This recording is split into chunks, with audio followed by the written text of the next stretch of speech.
But let me be absolutely clear. The US is totally committed to KFOR.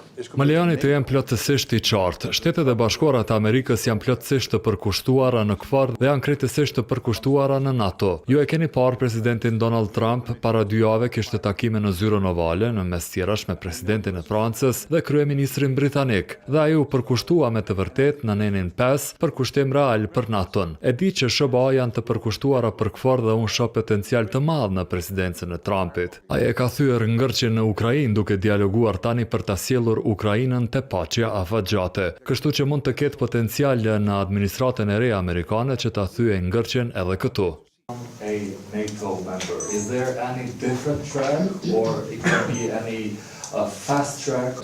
For NATO allies have not so far. 4 vende anëtare të NATO-s deri tani nuk e kanë pranuar Kosovën dhe kjo do të sjellë një çështje nëse Kosova do që të lëvizë drejt aleancës së shpejti. Por bashkëpunimi mes Kosovës dhe NATO-s është shumë i fortë, ne bëjmë shumë gjëra së bashku dhe fakti që KFOR është këtu po ndihmon dhe sjell stabilitet dhe përkrahet shumë nga leadershipi i Kosovës. Dhe derisa kjo ndodh, kjo është dëshmi për atë që ofron në këtë vend dhe rajon. E vura re ambicien për t'u antarësuar në NATO një ditë, por këtu ka punë. Një nga ato çështjet janë edhe vendet mosnjohëse. Çka mund t'ju ndihmoj këtu është të punoni kolektivisht brenda rajonit përfshirë me Serbinë, Bosnjën, që të dialogoni në uljen e disa tensioneve dhe të keni parasysh se kemi leadership të ri në Bashkimin Evropian.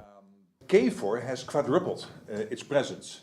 KFOR-i ka 4-fishuar praninë e tij në veri të Kosovës dhe ka 3-fishuar praninë e tyre fizike, pra patrullat. Kjo është dëshmi e qartë e përfshirjes së KFOR-it që të sigurohet që edhe veriu të jetë stabil. Kjo është fort me rëndësi. Kur vije puna te FSK-ja, derisa nuk ka një marrëveshje të re, ne duhet ta respektojmë ujdinë aktuale, e cila thotë se FSK-ja të vendoset diku sidomos në veri, duhet të bëhet me lejen paraprake të KFOR-it, pra komandantit. Kur vije puna te policia e Kosovës, është me rëndësi që kur ata angazhohen afër vijës kufitare administrative, duhet që të paktën ata ta informojnë KFOR-in në kohë dhe me kohë para se kjo të ndodhë. Ne vërtet duam që kjo të mbetet edhe ne e dim se qeveria është goxha shumë e përkushtuar në këtë.